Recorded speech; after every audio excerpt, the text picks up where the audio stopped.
UAS atau UTS itu gara-gara HP-nya itu lemot gitu. Oh, Iya. Nah, itu yang jadi permasalahan itu kan. Itu kan apa? Menjadi permasalahan besar lah maksudnya bagi pendidikan di era pandemi kali ini. Karena tidak Assalamualaikum warahmatullahi taala wabarakatuh. Halo semuanya, jumpa lagi dengan kita di Symposium Today. Nah, untuk edisi kali ini kita akan membicarakan tentang pendidikan di era pandemi. Mungkin kita semua sudah tahu, kita sudah mengalami sudah sejak lama juga, hampir 1 tahun lebih kita mengalami atau berada di era pandemi. Nah, yang akan kita bicarakan adalah tentang pendidikan. Di samping saya sudah ada Garizi Akbar. Ya. Betul. Selamat datang Kak. Kak dipanggil siapa?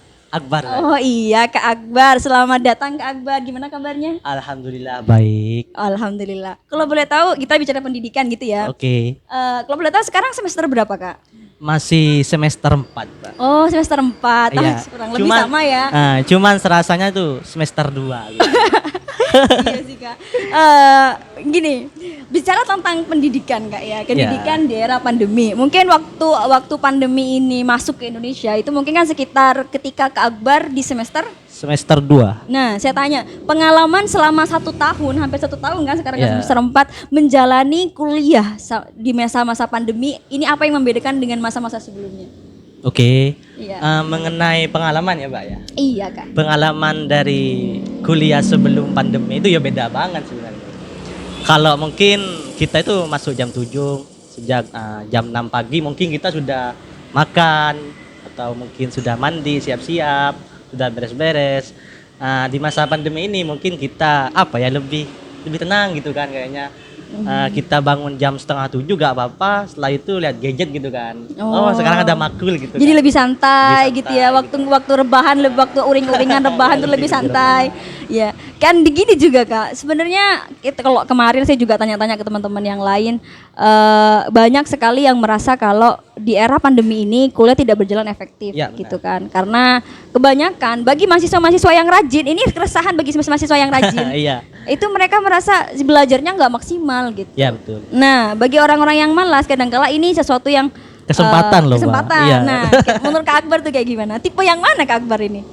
Kalau saya sih lebih terhadap tipe-tipe mahasiswa yang semangat. Oh, semangat ya, luar Iya. biasa. Gak Gimana tahu semangatnya, semangatnya Kak? itu dari Gimana? apa itu saya gak tahu. Cuman kayaknya di masa pandemi ini kayaknya membunuh karakter saya sebagai pelajar gitu kan. Karakter yang seperti apa Kak? Iya, Apa biasa. yang didapat ketika offline atau luring dan daring di masa Ya, sekarang? terutama masalah masalah keefektifan belajar gitu, Mbak. Keefektifan belajar di mana kalau mungkin kita di masa pandemi ini mungkin hanya lewat media virtual. Contohnya lewat Zoom. Itu kalau pakai Zoom, cuman biasanya itu dari teman-teman itu biasanya dipermasalahkan kalau pakai Zoom kan. Kayaknya masalah kuota, masalah HP, masalah GW yang digunakan. Biasanya seperti itu sih, Mbak. Iya. Sebenarnya keresahan selain efektivitas belajar itu apa saja sih Kak? Metode Maksudnya yang dipakai, Mbak. Metode Metode rata-rata yang metodenya dipakai enggak. nggak masuk gitu ke mahasiswa. Selain itu Kak, apa lagi Selain kira-kira? itu sih ya masalah waktu juga sih, Mbak. Karena memang waktu semester ini kan nggak bakal nggak bakal diulangi lagi kan semester ini kan kayak gitu. Artinya waktu itu sangat berarti lah, apalagi bagi mahasiswa, khususnya dari pengalamannya itu juga sangat berarti lah. Jadi Seperti pengalaman bertatap muka, berinteraksi dengan teman-teman, dosen-dosen itu kurang gitu ya Kak. Ya. Nah, banyak sekali kebijakan-kebijakan yang sudah diagendakan bahkan sudah berjalan. Seperti Ya, betul. misalnya bagaimana pemerintah memberikan kuota belajar buat teman-teman jika keresahannya karena kuota gitu kan. Dan juga banyak sekali metode-metode yang ditawarkan oleh pemerintah juga kan, masalah metode yang dianggap kurang efektif ketika masa pandemi. Iya. Nah, Kak Akbar sendiri sebagai mahasiswa, apakah langkah-langkah pemerintah ini bisa menjawab keresahan-keresahan yang dialami oleh mahasiswa? Oke. Kalau dari pemerintah itu kayaknya sudah banyak program ya lewat kuota, terus itu yang lainnya.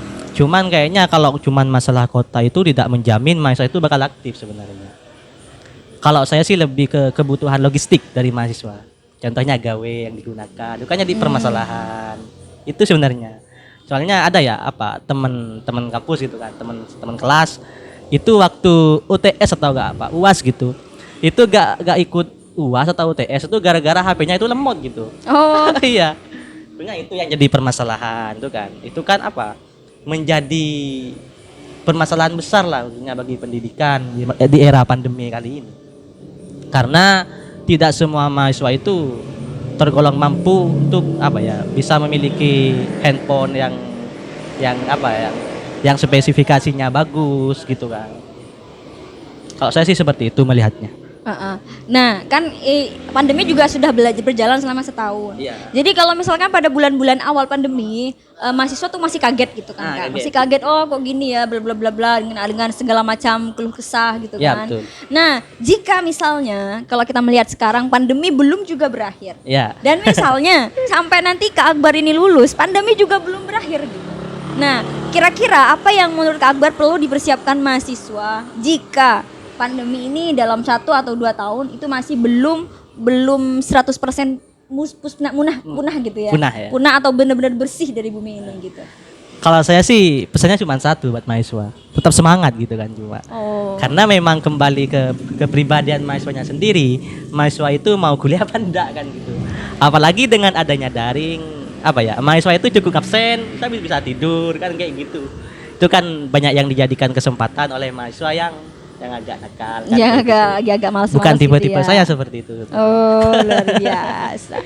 Jadi selain apa yang seharusnya dipersiapkan mahasiswa, jika begini, kalau misalkan mahasiswa ini dalam 4 tahun misalnya, pandemi berjalan selama 4 tahun, ada beberapa mahasiswa yang belum sama sekali tatap muka, belum ada merasakan atmosfer kampus. Itu kan bisa satu generasi itu Kak. Bisa. Satu generasi kalau misalkan metodenya baik, ya mungkin nanti itu lebih baik. Tapi kan kalau misalkan kita kalau kita lihat mahasiswa sekarang, cukup ngabsen aja, ya kan Kak? Itu pun kalau ujian deketnya HP, ada buku gitu kan ya. Nah, itu gimana tuh Kak? Apa langkah-langkah kepada mahasiswa supaya mereka tetap kreatif, walaupun tidak berada di atmosfer kampus gitu?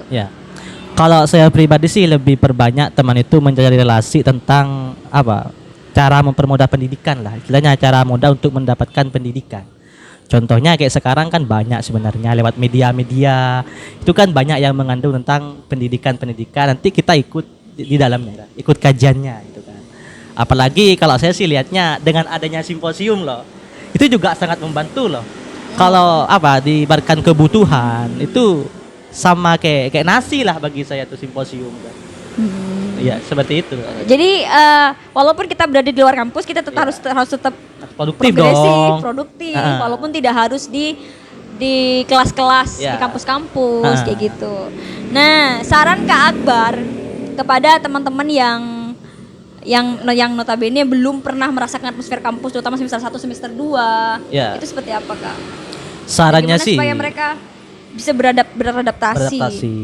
Kalau dari saya sih lebih banyak cari-cari tentang komunitas kayak simposium ini sebenarnya. Kalau saya sendiri sih, karena menjadi kebutuhan, seolah-olah simposium itu menjadi kebutuhan kalau memang kita ingin masih ingin aktif dalam pendidikan gitu. Kayaknya di simposium ini kita tuh dipupuk lah gitu tentang pendidikan. Jadi seharusnya kita nggak di zona nyaman gitu ya. Harus di zona nyaman. Nggak uring-uringan aja di rumah, nggak cuma rebahan aja. Nggak cuma rebahan kayak gitu. Iya.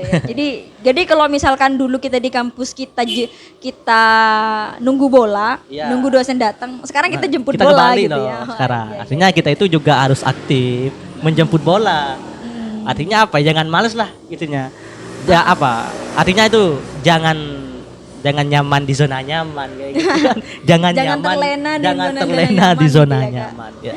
Ya, itu dia tadi kita bicara tentang pendidikan dari perspektif Kak Akbar sebagai seorang mahasiswa. Kalau boleh tahu di jurusan apa sekarang? Jurusan Tadris Bahasa Indonesia. Oh, Tadris Bahasa Indonesia. Jadi tadi Kak Akbar sudah menyampaikan bagaimana keluh kesah menjadi mahasiswa dan apa yang seharusnya kita persiapkan kalau misalkan pandemi ini belum juga berakhir.